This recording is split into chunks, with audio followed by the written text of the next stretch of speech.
दोस्तों, हम खाना बनाने जा रहे हैं। हेलो गाइस, आप लोग से नमस्ते। आप लोग कैसे हैं? हम उम्मीद रखते हैं कि आप लोग स्वस्थ मस्त होंगे। दोस्तों, जो कहावत नहीं है कि जलने वाले जलते रहें, प्यार गंगा बहते रहें। हमारे अंदर प्यार का गंगा है दोस्तों।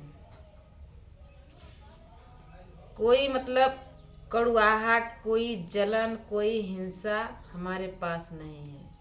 हम भगवान से दुआ मांगते हैं कि हे भगवान, हे गंगा माई, हे धरती माई, जे आन का हिंसा करे, जे आन का बुराई करे, तेकर तू करिया। धरती के ऊपर हम बाटे, धरती हमारे ऊपर नाई बा। धरती हाथ जोड़ के हमार मिनती बा कि धरती माई ओकर विचार करी हैं कि जब से हम बरपरवा में आइल हैं आ जवन जवन दुख हम झेलत बाटी या झेलले बाड़े, भगवान कभी ओके माफ ना करें, कभी न माफ करें। जितना बुराई हमारे साथे सब कैले बा करता, आ जौन हम कह देले बानी, भगवान से दुआ मांगताटे कि हे भगवान, जस करनी वस भरनी, चाहे हम होई आ चाहे और कोई होई।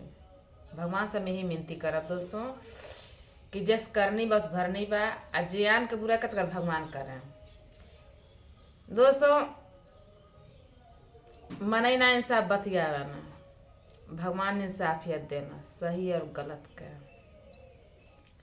हम भगवान से हमेशा यही दुआ मांगब कि हे भगवान, जैसन जे करता वैसन ते हमारे साथे, आ जैसे हम सबके साथे कैले हो बा वैसन हमारे आगे दिहा न, जी हमारे साथे ऐसे कैले हो तो करे आगे दिहा। यह भगवान से मिनती बा। यहाँ तक का दोस्तों जानते हैं, एक कपड़ा पहनने का भी हिंसा आता था। एक समय का बात है, एक कपड़ा पहनने का भी हिंसा होता था। जानते हैं, सबको यही लगता था कि जो कपड़ा पहने वो हम ही पहने, हमके सब लोग देखें, सब लोग लाइन मारे हमसे। चार जने फहरा, हमके चार जने फहरावले ना आई जरूरत या समझ में आए। हम जैसा तब बिटिहनी पर रही वैसा बूढ़े पर भी वो हाल बा। भोसड़ो नहीं का तोरे समाने हम बियई गवन के अनी आ तू हमारे संगे ना, तू बता नहीं थी कहती आटू हिंसा। तू सोचे को हम बिटिनी सब बूढ़ बा।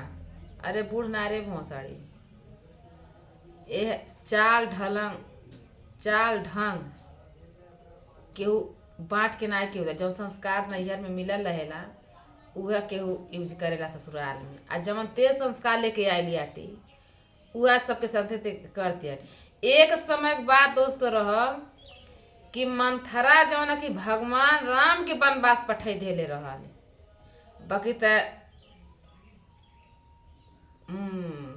कैकई का दिमाग कब खुलल कि जब सब ओकर नाश हो गए, ओकर मांग धोआ गए, ओकर सब लइका लोग दूर लोग हो गए, तब समझ में आयल कि मंथरा का कैले रहल।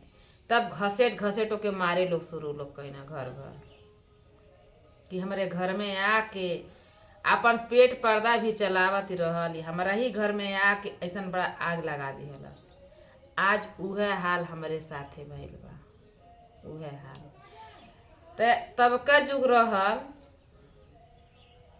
कि भाई भाई सब एक रहल। हमारे एक कलयुग में जवन सब बा, हम जवन कैली, जवन बड़ भाई कैले बा, उ केहू के नाई लौकता। वही तो हिंसवे भई कि बड़ जेठ बड़ भाई भौजाई कुल बाना अपन घर कुल बसा कुल लेत हम, हमसे आगे कुल बढ़ जाई हैं, हमसे आगे कुल बढ़ जात हम। अरे भोसड़ो नहीं के केहू का भाग तर दिल तू ले लेबू। हाँ, तू जानत ही हो कि हम 4 जगह ठोकवा के माई बेटी तो रुपया दे देनी, घर बनवा ले हनी, तो जानत हो कि सब कर उहो कर ले खरीद ले। कबो जिंदगी में ना कर पैबू ऐसा। तुमके का लगता? तू का कहले रहलू एक दिन कि अरे एक फोन घुमाई हमके केहू हिला नाई पाई। अरे भोसड़ो नहीं के तोके हम चाह दे ना तो पल भर में तोके हम हिला के धो दें। समझ में आए? बगैत हम नान्हे घर का नाई हैं, बहुत इज्जतदारी बेटी हैं। आज वही का तू फायदा उठावत रह गयलू। आ एक बात ये भी बा कि 4 परक के दूरे बाटू कि तू बच गयलू, नहीं तो अगर हमरे आस पास में रहलो तू कहे तो के घसेट भइल होते। समझ में आए?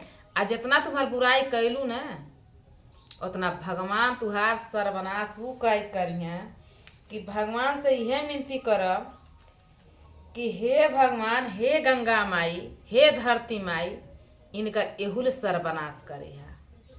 कि एक समय रहल कि जब बुढ़वा हमके मल्ले जब रहल तो कहलिन कि अरे या बहिन ओकरे हंसी आ वैसे आवेले, अरे ओकरे लाज नहीं, ओकरे चिंता फिकिर नहीं कि हमार जिंदगी नाश हो गए। भोसड़ो भगवान हमार जिंदगी ना नाश कैना, इंसान हमार नाश कैले बा जिंदगी। आई हंसी और खुशी भगवान के दिहल बा, केहू इंसान के दिहल ना बा कि पल भर में छीन ले। आ जवन हंसी खुशी सब पल भर में छीनल सब चहला, भगवान हमके ना थी कैले बाटे। हम भगवान के बिगड़ले ना आई बाटे, इंसान के हम केहू बिगड़ले बाटे।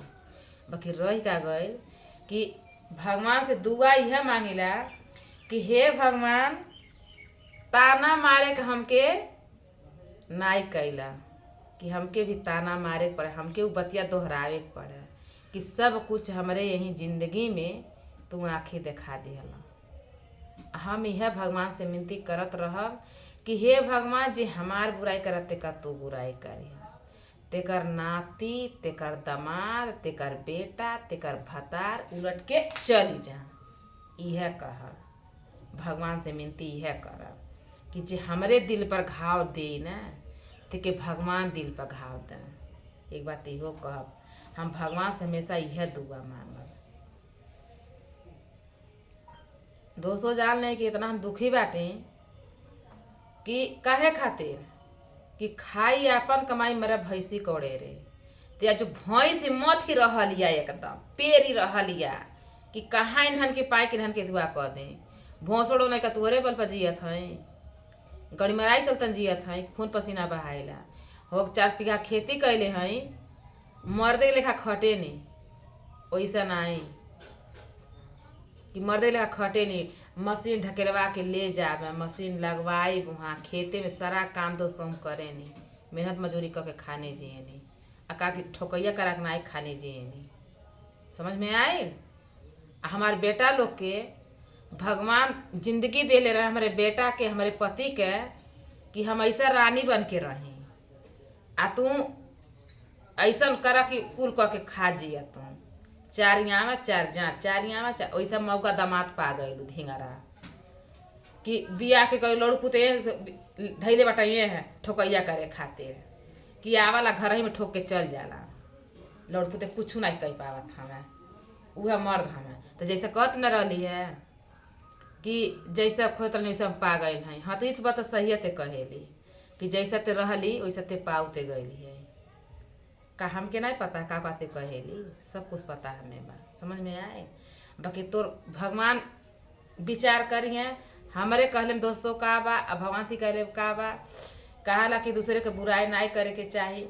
बाकी रही का गल के जान ले कि बुराई कर ही के पड़े, जे हमरे पीछे लगल रही तो का करब हम।